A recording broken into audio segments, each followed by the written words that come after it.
अस्सलामुअलैकुम। कराची में डाकुओं की लूट मार, कार सवार ने पिस्तौल निकालकर गोलियां बरसा दी, फायरिंग से 2 डाकू हलाक। बड़ी खबर आ गई। क्या आप हालात हाजरा से आगाही हासिल करना चाहते हैं?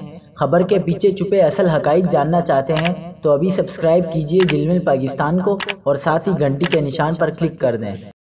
आपको बताते चलें कि कराची के इलाके बंस रोड पर लूट मार की वारदात के दौरान कार सवार शहरी की फायरिंग से 2 मुबैना डाकू हलाक हो गए, जबकि एक डाकू को जख्मी हालत में गिरफ्तार कर लिया गया।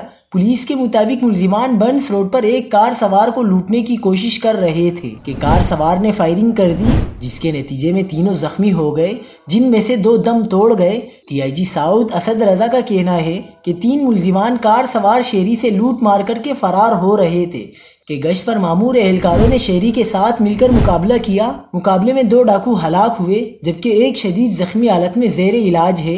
असद रजा का कहना है कि जामिया क्लॉथ के करीब मुलजिमान की मोटरसाइकिल भी मिल गई है। हलाक और जख्मी मुलजिमान की शनाख्त का अमल जारी है।